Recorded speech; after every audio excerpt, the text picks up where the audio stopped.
नमस्कार दोस्तों, क्राइम तक में आप सबका स्वागत है। मैं हूं सुप्रतिम बैनर्जी। आज बहुत दिनों के बाद आप लोगों की खिदमत में हाजिर हूं। सबसे पहले तो वजह बता दूं, मेरी तबीयत काफ़ी ख़राब थी। मैं तकरीबन हफ्ते भर तक बिस्तर पर पड़ा रहा और अब ठीक हो गया हूं, एनर्जी रिगेन करके वापस आया हूं। तो आइए शुरुआत करते हैं। ये जो घटना है, जो वाक़या मैं आप सबको बताने सुनाने जा रहा हूं, वो 2016 की है। लेकिन इसकी शुरुआत जो है वो 2005 में हो चुकी थी। मतलब वहाँ से इस कहानी की शुरुआत होती है और जगह है दक्षिण का राज्य कर्नाटक। तो आइए पूरी कहानी सिलसिलेवार तरीके से आपको बताते हैं, विदाउट प्रॉम्प्टिंग एनीथिंग। कोई भी चीज़ पहले गेस किए या उसके बारे में बताए बगैर। कर्नाटक में एक ज़िला है कलबुर्गी। इस कलबुर्गी के एक सरकारी स्कूल में दो नए नए टीचर्स की नियुक्ति होती है, नौकरी लगती है। एक टीचर है जिसका नाम है लक्ष्मी, तकरीबन 28 साल के आसपास एज है, और दूसरा जो टीचर है उसका नाम है इम्तियाज़, 30 साल। ये दोनों उस स्कूल में आते हैं और अपने काम की, अपने प्रोफेशन की, करियर की शुरुआत करते हैं। एक साथ काम कर रहे थे, कलीग थे, बातचीत होने लगी। दोनों एक दूसरे को पसंद करने लगे, अच्छे लगने लगे, और फिर ये बातचीत, ये कलीग्स की दोस्ती, वो प्यार में तब्दील हो गई। अब प्यार तक तो ठीक है, लेकिन जहाँ हिंदू मुसलमान की बात हो, अलग अलग धर्मों की बात हो, आप समझते हैं कि हमारा समाज जो है इतनी आसानी से इस तरह के रिश्तों को इजाज़त नहीं देता है। तो इन दोनों ने भी जब अपने घरों में बात की शादी के लिए, तो दोनों के घरों ने इस रिश्ते से मना कर दिया, ना कर दिया। लेकिन चूंकि दोनों प्यार करते थे और चाहते थे कि साथ रहें, शादी करें, तो दोनों ने चुपके से शादी कर ली। ये सब कुछ हो गया, बहुत खामोशी से शादी हो गई और घर वालों को पता भी नहीं चला। कई साल बाद घर वालों को जानकारी हुई कि उनके बच्चों ने शादी कर ली है। लेकिन अब चूंकि कई साल गुजर चुके थे, तो घर वालों ने भी कोई ज़्यादा प्रतिवाद नहीं किया, कोई बहुत ज़्यादा विरोध नहीं किया। एक तरह से देखा जाए तो दोनों परिवारों ने इन दोनों को इग्नोर कर दिया, उनके रिलेशनशिप को, उनके साथ रहने को, सब कुछ को इग्नोर कर दिया। वक्त गुजरता रहा और फिर 2011 में, शुरुआत 2005 से हुई थी, 2011 में इन लोगों ने ऑफिशियली कोर्ट मैरिज की और ऑन पेपर इन्होंने डॉक्यूमेंट्स वगैरह बनाए पति पत्नी के तौर पर। इसके बाद इन दोनों की ज़िंदगी चलती रही और फिर इनको एक प्यारा सा बेटा भी हुआ। सब कुछ ठीक चल रहा था और दोनों कलबुर्गी के उसी गवर्नमेंट स्कूल में, जो जहाँ नियुक्ति हुई थी, वहाँ पहले एज अ कलीग काम कर रहे थे एक दूसरे के साथ, लेकिन फिर हस्बैंड वाइफ हो गए। इसके बावजूद स्कूल में तो खैर कलीग ही थे। दोनों की ज़िंदगी यूं ही चलती रही। 2014 में इस लव स्टोरी में पहली बार एक ट्विस्ट आया। ट्विस्ट यूं आया कि पहली बार इस लव स्टोरी में कुछ नया हुआ। हुआ ये कि 2014 में लक्ष्मी की माँ, जो कलबुर्गी से दूर कर्नाटक के ही शिवमोगा ज़िले में भद्रावती नाम का एक तालुक है, एक तहसील है, वहाँ रहती है। तो लक्ष्मी की माँ ने 2014 में अपनी बेटी से ये कहा कि बेटी, तुम्हें तो पता है मैं काफ़ी बीमार रहती हूँ और तुम मुझसे काफ़ी दूर कलबुर्गी में नौकरी कर रही हो, यहाँ कोई मुझे देखने वाला नहीं है, तो प्लीज़ अगर हो सके तो तुम अपना ट्रांसफ़र यहाँ करा लो। हम लोग साथ में रहेंगे, तुम थोड़ा मेरा ख्याल भी रख लेना, मेरी उम्र हो चली है। अब एक माँ ने जब अपनी बेटी से ऐसी बातें कही, इमोशनल बातें, तो फिर बेटी से रहा नहीं गया। लक्ष्मी ने यह तय किया कि वो ट्रांसफ़र कराएगी भद्रावती में और अपनी माँ के साथ रहेगी। उसने इसके लिए ज़ोर लगाना शुरू कर दिया। उसकी किस्मत अच्छी थी और जो उसकी दलील थी वो काम कर गई। सरकारी स्कूलों में ट्रांसफ़र भी इतनी आसानी से नहीं मिलता, आपको पता है। तो दलील काम कर गई और लक्ष्मी का ट्रांसफ़र कलबुर्गी से भद्रावती हो गया। भद्रावती में उसने किराए का एक मकान लिया और वहाँ पर रहने लगी। माँ को उसने अपने साथ बुला लिया, माँ जहाँ भी रहती थी वहाँ से बुला लिया, और जहाँ पर स्कूल था उसके पास में ही किराए का मकान लेकर अपनी माँ और अपने छोटे से बच्चे के साथ लक्ष्मी अब भद्रावती में रहने लगी। अब इम्तियाज़ जो कलबुर्गी में पढ़ा हुआ था, वहाँ एज अ टीचर काम कर रहा था, उसको अब भद्रावती आने की ज़रूरत महसूस होने लगी, क्योंकि भाई फैमिली है तो वाइफ के पास, बच्चों के पास जाना बनता है। पहले तो आना जाना लगा रहा, लेकिन फिर उन्होंने रियलाइज़ किया कि इस तरह से तो चलेगा नहीं। फिर इम्तियाज़ ने कोशिश की कि अब मैं भी जो है अपना ट्रांसफ़र कराऊं और जल्द से जल्द मैं भी भद्रावती पहुंचूं, ताकि फैमिली जो है फिर से यूनाइटेड हो सके और एक साथ वो लोग रह सकें। तो इम्तियाज़ ने कोशिश शुरू की, मगर इम्तियाज़ के मामले में किस्मत जो है बहुत अच्छी नहीं रही। इम्तियाज़ कोशिश करता रहा, लाख कोशिश कर ली, लेकिन उसका ट्रांसफ़र जो है वो कलबुर्गी से भद्रावती नहीं हो रहा था। इस तरह से दिन, महीने, साल वो गुजरते जा रहे थे। तकरीबन 2 साल का वक्त गुजर गया, यानी 2014 में लक्ष्मी ने ट्रांसफ़र लिया था भद्रावती शहर में, टाउन में, और 2016 का वक्त आ चुका था और अभी तक इम्तियाज़ को ट्रांसफ़र नहीं मिला था। इस बीच हुआ ये कि 2 साल बाद 8 जुलाई 2016 को लक्ष्मी ने एक रोज़ अचानक इम्तियाज़ के बड़े भाई एजाज को फ़ोन किया। वो भी कर्नाटक में ही रहता है, और एजाज को फ़ोन करके उसने एक ऐसी बात बताई कि एजाज के पैरों तले ज़मीन खिसक गई। एजाज के साथ आमतौर पर लक्ष्मी की बातचीत नहीं होती थी। मैंने आपको बताया है कि दोनों के परिवार वाले इस रिश्ते पर राज़ी नहीं थे, और दोनों के घर वाले जो है उन्होंने इन दोनों को एक तरह से इग्नोर कर दिया था शादी के बाद। तो जाहिर सी बात है दोनों परिवारों के बीच में भी बहुत अच्छे संबंध नहीं होंगे। तो लक्ष्मी की एजाज से आमतौर पर, यानी अपनी जेठ से आमतौर पर कभी बातचीत होती ही नहीं थी। लेकिन वन फाइन डे 2016 में 8 जुलाई की तारीख को उसने अपने जेठ, जिसे बिहार, झारखंड और देश के एक बड़े हिस्से में भसुर भी कहा जाता है, अपने भैंसुर को या जेठ को उसने फ़ोन किया। और फ़ोन करके उसने जो बात बताई वो सुनकर एजाज हिल गया। उसने बताया कि उसने बड़ी मजबूरी में, बड़ी बेबसी में उनके भाई और अपने पति इम्तियाज़ की हत्या कर दी है। एजाज को लगा कि मैं क्या सही सुन रहा हूँ। उसने पूछा क्या क्या कहा तुमने? तो उसने कहा नहीं, मैं सही बता रही हूँ, मैंने आपके भाई इम्तियाज़ को मार दिया है, लेकिन मैं बहुत बेबस थी, उसने मेरा जीना हराम कर रखा था, मुझे बहुत रोकता टोकता था, मैं कंट्रोल नहीं कर पाती थी, और इसलिए मैं चूँकि झूठ नहीं बोलना चाहती, आप मेरे परिवार के हैं, आप मेरे अपने हैं, तो इसीलिए मैंने आपको सच सच सारी बातें बता दी। अब देखिए, इम्तियाज़ का और मेरा जो बेटा है उसकी परवरिश की जिम्मेदारी भी अब मुझ पर है। तो मैं आपसे उम्मीद करूंगी कि आप इस मामले में मेरी मदद करें, और बेशक मैंने आपके भाई की हत्या कर दी हो, लेकिन आपके घर का ये जो बच्चा है, जो हमारा बेबी है, हम उसकी परवरिश ठीक से करें, इसलिए आप उसमें मेरी मदद कीजिए। अब एजाज़ को ये बातें सुनकर जो है बहुत बड़ा झटका लगा, और उससे बड़ा नागवार भी गुजरा। एजाज़ को ये लगा कि यार, इतने दिनों के बाद अगर मेरे भाई की वाइफ मुझे फ़ोन करे, और फ़ोन भी इसलिए करे ये बताने के लिए कि उसने मेरे भाई की हत्या कर दी है, तो मैं इस बात को कैसे बर्दाश्त कर सकता हूँ, कैसे इस राज को छुपा सकता हूँ। एजाज से रहा नहीं गया, और उसने तुरंत भद्रावती पुलिस को, लोकल पुलिस को इसके बारे में इन्फॉर्म कर दिया। अब लोकल पुलिस ने जब ये बात सुनी तो उसके कान खड़े हो गए। कान खड़े होना लाजमी था, क्योंकि कोई मामूली जुर्म की बात नहीं थी, मर्डर जैसी जुर्म की बात थी। तो पुलिस की एक टीम जो है फ़ौरन भद्रावती में उस जगह पर पहुंची जहां पर लक्ष्मी किराए का मकान लेकर रहा करती थी। लेकिन जब पुलिस वहां पहुंची तो पुलिस ने वहां जाकर देखा कि मकान में ताला लग रहा है, लक्ष्मी गायब है, इम्तियाज़ का कोई पता नहीं है, घर के बाकी लोग भी नहीं हैं, किराए का मकान था। तो पुलिस को एक बात समझ में आ गई कि लक्ष्मी जो है वो कहीं भाग चुकी है।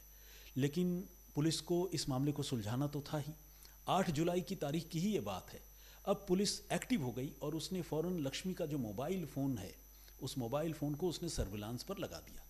मोबाइल फ़ोन को सर्विलांस पर लगाने का नतीजा ये हुआ कि उसके मोबाइल फ़ोन की लोकेशन जो है वो ट्रेस हो गई, और वो ट्रेस हुई भद्रावती टाउन में ही एक दूसरे जगह पर। पुलिस ने उस जगह पर दबिश दी, और दबिश डालने के बाद वहाँ लक्ष्मी को पकड़ लिया। लक्ष्मी के साथ पुलिस ने एक और आदमी को भी पकड़ा जिसका नाम है कृष्णमूर्ति। लक्ष्मी ने, जब पुलिस ने सख्ती की तो लक्ष्मी ने ये जुर्म कबूल कर लिया।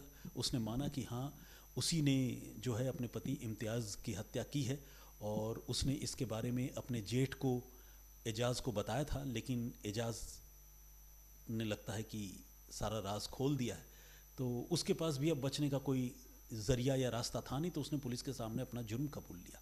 अब पुलिस ने पूछा कि हत्या क्यों की? जब आपने लव मैरिज की थी, आपको एक बेटा है और दोनों के बीच में किसी तरह की कोई दिक्कत नहीं थी, तो फिर आपने हत्या क्यों की? तो इसके बदले में लक्ष्मी ने जो कहानी सुनाई वो बहुत ही अफसोसनाक, बहुत ही धोखे वाली कहानी थी। असल में लक्ष्मी जो है वो मूल रूप से तो भद्रावती की ही रहने वाली थी, लेकिन उसकी नौकरी लगी थी कलबुर्गी में।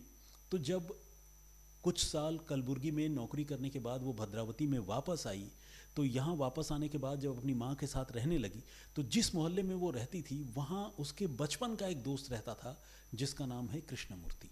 वही कृष्णमूर्ति जिसके साथ अभी पुलिस ने लक्ष्मी को पकड़ा था। तो ये कृष्णमूर्ति जो था, इसके साथ लक्ष्मी की दोस्ती फिर से रिवाइव हो गई, और अब ये बुढ़ापे की दोस्ती थी। पहले तो बचपन वाली दोस्ती थी, लड़कपन वाली दोस्ती थी, अब ये लोग मैच्योर्ड हो चुके थे, लेकिन मैच्योरिटी में भी इन लोगों ने इमैच्योर एक्ट किया। हुआ ये कि इम्तियाज़ पड़ा हुआ था कलबुर्गी में, नौकरी कर रहा था, और इधर लक्ष्मी जो है कृष्णमूर्ति के साथ इश्क लड़ाने लगी भद्रावती में रहकर, और इन दोनों के बीच में रिलेशन हो गया। इस बीच इम्तियाज़ जो है कई बार जब कलबुर्गी से वापस भद्रावती आता था अपनी पत्नी और बच्चे से मिलने के लिए, तो उसने कई बार कृष्णमूर्ति को अपने घर में भी देखा और पड़ोस में भी देखा। तो जितनी बार कृष्णमूर्ति को देखा या बातचीत हुई, लक्ष्मी ने कृष्णमूर्ति को अपना ही रिलेटिव बताकर इम्तियाज़ के साथ उसे इंट्रोड्यूस कराया। ऐसा तब और होता है जब आप परिवार के एक एक मेंबर को नहीं जानते हैं। और एक एक मेंबर को क्यों नहीं जानते हैं? जब आप परिवार से कटे हुए रहते हैं। और जैसा कि मैंने आपको बताया कि जब इन दोनों की शादी हुई, चूंकि दोनों अलग अलग धर्मों के थे, तो घर वालों ने बहुत ज़्यादा इनको अपनाया नहीं और इनका एक तरह से तिरस्कार ही किया। तो तिरस्कार करने की वजह से दोनों एक दूसरे के परिवार के लोगों को बहुत ज़्यादा जानते नहीं थे। तो इम्तियाज़ को भी कृष्णमूर्ति नाम के किसी आदमी के बारे में नहीं पता था, लेकिन जब लक्ष्मी ने बताया कि ये हमारे रिलेटिव हैं, बगल में ही रहते हैं, तो इम्तियाज़ ने कभी शक भी नहीं किया, और इनका अफेयर जो है इम्तियाज़ की गैरहाजिरी में चलता रहा। लेकिन ये सारी बातें और ऐसी हरकतें छुपती तो है नहीं। देर सवेर इम्तियाज़ को इस बात की जानकारी मिल गई, और जैसे ही जानकारी मिल गई, कोई भी हस्बैंड या कोई भी वाइफ इस तरह के रिलेशनशिप को कैसे बर्दाश्त करते हैं। तो इम्तियाज़ ने क्या किया, लक्ष्मी को और कृष्णमूर्ति को रोकने टोकने की शुरुआत कर दी। दोनों के बीच में लड़ाई झगड़ों की शुरुआत हो गई, और तब लक्ष्मी और कृष्णमूर्ति ने मिलकर ये तय किया कि वो इम्तियाज़ की हत्या करेंगे। 7 जुलाई को इम्तियाज़ भद्रावती में था, और कुछ कामकाज निपटाने के बाद वो अपने घर लौटा रात को। लक्ष्मी ने उसे डिनर सर्व किया, लेकिन उसे नहीं पता था कि उसके खाने में कोई जहरीली चीज़ मिली हुई है। इम्तियाज़ ने डिनर किया। डिनर करने के बाद उसकी तबीयत बिगड़ गई और वो बेहोश हो गया। बेहोश होने के बाद लक्ष्मी ने घर में कृष्णमूर्ति को बुला लिया। माँ और बच्चा जो है वो एक दूसरे कमरे में थे, सो रहे थे, और कृष्णमूर्ति को बुलाने के बाद लक्ष्मी ने उसके साथ मिलकर इम्तियाज़ के सिर पर हथौड़े से और दूसरे भारी चीज़ों से घातक प्रहार किया, और बेहोशी की हालत में ही उस पर इतने वार किए कि उसकी जान चली गई।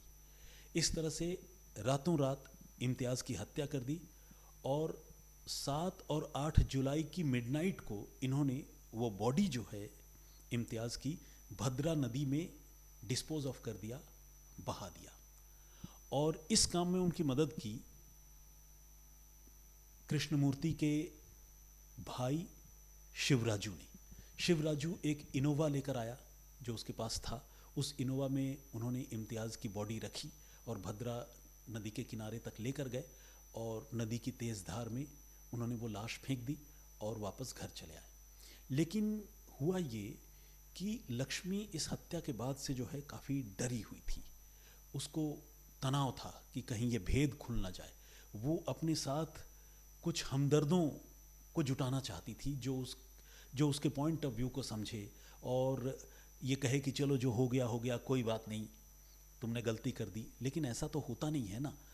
तो लक्ष्मी ने क्या किया, हमदर्दी जुटाने के लिए और इस मामले में खुद को सुरक्षित रखने के लिए उसने सोचा कि क्यों ना इम्तियाज़ के भाई एजाज़ को ही सारी बातें बता दूं और उनको कन्विंस कर लूं ये कहकर कि बच्चे का सवाल है, प्लीज़ मुझे माफ़ कर दो, मैंने जज्बात में आके लड़ाई झगड़े में मैंने अपने पति की यानी आपके भाई की हत्या कर दी है। तो उसने ये बात जो है उसको बताई एजाज़ को, लेकिन एजाज़ जो है वो कैसे बर्दाश्त करता, एक भाई की हत्या हुई थी, भाई कैसे इसे मान लेता।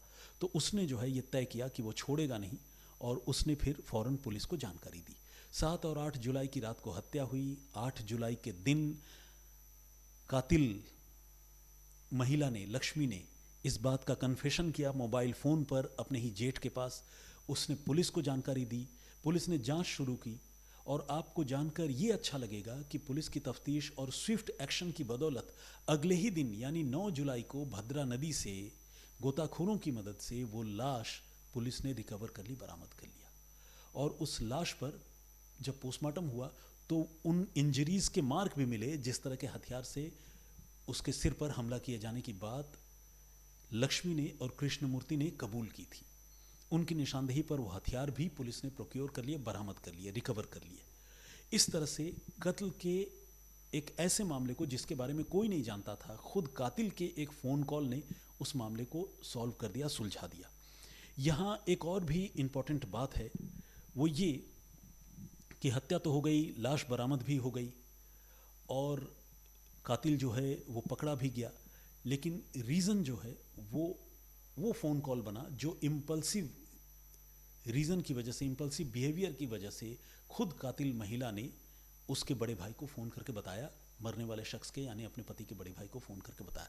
हालांकि ऐसा नहीं है कि अगर फ़ोन नहीं करती तो ये राज कभी नहीं खुलता, किसी दूसरी तरीके से खुलता, लेकिन इतनी जल्दी इसलिए खुल गया क्योंकि उसने खुद ही जो है अपना ये राज फाश कर दिया।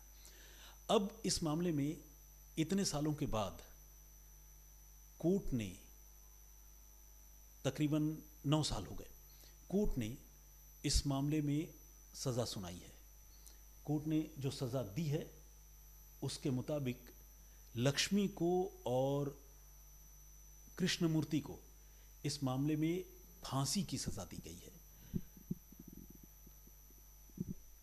भद्रावती की अदालत ने यह फैसला किया है और भद्रावती की अदालत में पहली बार किसी को फांसी हुई है। इसके अलावा जो शिवराजू नाम का आदमी है जिसने लाश ठिकाने लगाने में मदद की थी, कृष्णमूर्ति का भाई, उसे कोर्ट ने इस मामले में 7 साल की कड़ी सज़ा दी है। तो एक मामला जिसकी शुरुआत जुर्म की तो नहीं लेकिन कहानी की शुरुआत 2005 से हुई, उस कहानी का अंत अब जाकर हुआ है 2025 में, जब एक शख्स की मौत हो चुकी है, एक आदमी को 7 साल की सज़ा हुई है और बाकी 2 लोग फांसी के लिए दोषी करार दिए गए हैं, यानी जिन्हें फांसी की सज़ा दी गई है। तो ये थी पूरी कहानी, पूरा घटनाक्रम। इस पर आपका कमेंट, आपका नज़रिया क्या है, मुझे उसका इंतज़ार रहेगा, प्लीज़ हमें बताइएगा ज़रूर। और अभी भी मैं अगर अपनी पर्सनल बात करूं तो अभी भी मेरी तबीयत जो है वो कम्प्लीटली हील्ड मैं नहीं हूं और कुछ परिवार में भी लोग बीमार हैं, फिर दफ्तर में भी वर्कलोड अलग अलग है, तो हो सकता है कि टाइम को लेकर कुछ इश्यूज़ हो मेरे हाजिर होने पर। लेकिन इतना तय है कि मैं अगर ऑफिस आया तो मैं ज़रूर आप लोगों के लिए अपनी ये जो पेशकश है वो लेकर आऊँगा। फ़िलहाल इतना ही, मुझे इजाज़त दीजिए, अपना बहुत ख्याल रखिए, सुरक्षित रहिए। जय हिंद, जय भारत।